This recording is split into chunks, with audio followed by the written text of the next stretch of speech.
একদিন হলো কি মহারাজ, রাতের বেলা আমি ঘুমাইছি, অমনি একটা মশা কানের কাছে চুঁ চুঁ করে ডাকতাছে।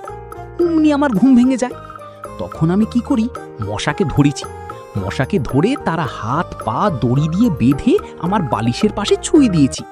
যেমনি মশা ঘুমানোর চেষ্টা করছি, আমিও তখন চুঁ চুঁ করে ডাকা শুরু করেছি। বাবা, আমি হলাম গোপাল ভাঁড়। মশা আমাকে ঘুমাতে দেয়নি, আমিও মশাকে ঘুমাতে দেইনি। কি বললে গোপাল তুমি? মশার হাত পা দড়ি দিয়ে বেঁধেছ?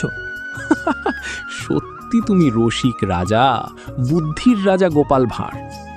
সারাক্ষণ খালি ভাঁড়ামো করে দেখলে গা জ্বলে যায়। দাঁড়াও গোপাল, তোমাকে যদি কৃষ্ণনগর থেকে না তাড়াই, আমার নাম মন্ত্রী নয়। শোন রহিম আর করিম, তোদের একটা কাজ করতে হবে। আজকে দুপুরবেলা গোপাল যখন ভাত খেয়ে ঘুমোবে, তখন তাকে তুলে নিয়ে গিয়ে জঙ্গলে ছেড়ে দিয়ে আসবি। কাজটা করতে হবে গোপনে, কেউ যেন জানতে না পারে। গোপাল চলে গেলে আমি হব কৃষ্ণনগরের রাজা। কাজ হয়ে যাবে মন্টি মশাই, শুধু আমাদের পারিশ্রমিকটা দিতে ভুলবেন না। তবে একটা প্রশ্ন, গোপালের বউ যদি জানতে পারে, কি হবে তাহলে? আগে কাজটা কর, তারপরে পারিশ্রমিক পাবি। আর হ্যাঁ, আমি খবর শুনেছি গোপালের বউ বাপের বাড়ি গেছে কৃষ্ণনগরে। আসতে আসতে 1 সপ্তাহ লাগবে। তোরা আজকে এই কাজটা সেরে ফেল।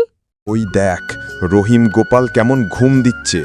এবার চল বেটাকে তুলে নিয়ে গিয়ে জঙ্গলে ছেড়ে দিয়ে আসি। ওরে বাবা রে, গোপাল কি খায়, এত ওজন কেন? না, দেরি করে লাভ নেই, কেউ আসার আগে নিয়ে যেতে হবে। এরপর রহিম আর করিম গোপালকে নিয়ে যাচ্ছে জঙ্গলের দিকে এবং শেষ পর্যন্ত জঙ্গলে ফেলে রেখে চলে গেল।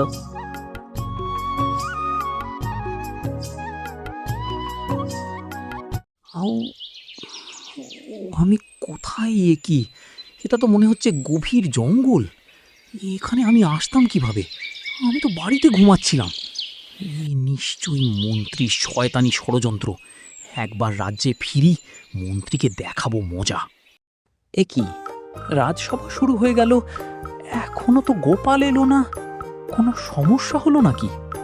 আমি এসেছি মহারাজ, দেরি হওয়ার জন্য দুঃখিত। আসলে এমনি এমনি দেরি করিনি। তারা যেন আমাকে আজকে ঘুমের মধ্যে জঙ্গলে ছেড়ে দিয়ে এসেছিল। এই সেরেছে, গোপাল এখানে এলো কি করে? এতক্ষণ তো জঙ্গলের হিংস্র প্রাণী খেয়ে নেওয়ার কথা। তোমার এই অবস্থা কে করছে বলো গোপাল? যেই করুক না কেন, আমি যদি জানতে পারি তার আমি গর্দান নিব। কে করেছে আমি জানি না মহারাজ, তবে একটা কথা বলি, জঙ্গলের একজনের সাথে দেখা হয়েছিল। সে বলল মহান আল্লাহর তরফ থেকে আমার কাছে এসেছে। সে বলল আমার এই অবস্থা যে করেছে, সে একদিনের মধ্যেই মারা যাবে। মহারাজ, আমি মরতে চাই না, আমাকে বাঁচান। আমি সব কিছু স্বীকার করছি।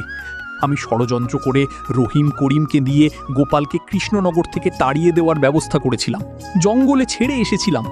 ক্ষমা করে দিন, এ ভুল আর কোনো দিন হবে না। মন্ত্রী, তাহলে এগুলো তোমার কীর্তি, তোমার কাজ, আমার প্রিয় গোপালকে তাড়িয়ে দেওয়ার চেষ্টা? সেনাপতি, এই মন্ত্রীকে এবং রহিম করিমকে এখনই কারাগারে বন্দী করো। আজকে কারাগারে থাকুক, কালকে বিচার করব। রহিম করিমকে গর্দান নিব, আর মন্ত্রীকে এই কৃষ্ণনগর থেকে তাড়িয়ে